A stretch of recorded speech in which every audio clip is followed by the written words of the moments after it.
Barangay Ginebra target makuha si Bobby Ray Parks Jr. mga bro at Tony Bishop na pipressure sa Barangay Ginebra.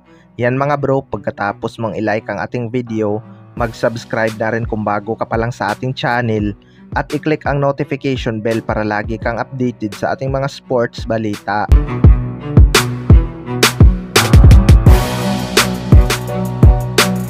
So handa na nga itong si Tony Bishop para sa kanyang bagong kupunan na Barangay Ginebra mga bro. Parang dream come true nga ito sa kanya na maging parte siya ng isang crowd favorite team na Barangay Ginebra. Hindi nga basta-basta ang import na kanyang pinalitan na si Justin Brownlee dahil 6 times PBA champion nga ito. Pero looking good naman daw mga bro ang chemistry ni Tony Bishop sa kanilang mga tune-up game dahil hindi ito ball hugger. Pero ayon nga kay Tony Bishop ay may konting pressure nga daw ang conference na ito para sa kanya dahil isang crowd favorite team nga ang kanyang kailangan tulungan. Panigurado kung hindi man ito kayang tapatan ang nagawa ni Justin Brownlee sa Barangay Ginebra, may mga basher talaga na maglalabasan mga bro.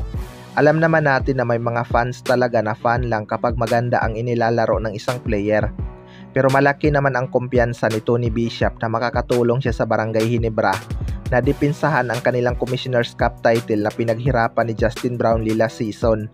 Kaya abangan pa rin natin kung ano ang magiging laro ni Tony Bishop sa Barangay Ginebra. Sa kabilang banda naman mga bro, Bobby Ray Parks Jr. target makuha ng Barangay Ginebra. Ito ngang si Bobby Ray Parks Jr. ay naglalaro sa Japan B-League bilang Asian import matapos ang hindi nila pagkakaunawaan sa TNT Tropang Giga noon. Ayon nga sa isang source mga bro ay gumagawa na ng move ang Barangay Ginebra upang makuha ang restricted free agent na si Bobby Ray Parks Jr. Sign or trade nga daw ang magaganap depende sa mapag-usapan ng Barangay Ginebra at TNT Tropang Giga. Well, para sa akin mga bro, matagal na rin talagang may hint na Barangay Ginebra ang posibleng babagsakan nitong si Bobby Ray Parks Jr.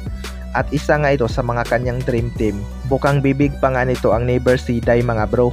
Malaking addition talaga sa lineup ng Barangay Ginebra itong si Bobby Ray Parks Jr.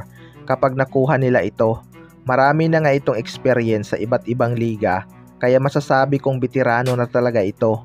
Panigurado pipiliin din ni Ray Parks ang Barangay Ginebra over Japan B-League pag nagkataon dahil magiging dream come true nga ito para sa kanya. Pero marami nga siyang magiging kaagaw sa kanyang posisyon mga bro, lalo na at 1-2 ang kanyang posisyon. Pero kung magbabawas ng tao ang Barangay Ginebra, pwede nga itong maisingit ni Coach Tim Con dahil kaya din naman itong mag-trace ni Bobby Ray Parks Jr. at magiging kapalitan niya si Jimmy Malonzo. Mas lalo ngang lalakas ang second unit ng Barangay Ginebra kapag nagkataon na makuha nila itong si Bobby Ray Parks Jr. Kaya abangan na lang natin yan. Kayo mga bro, ano masasabi nyo tungkol dito?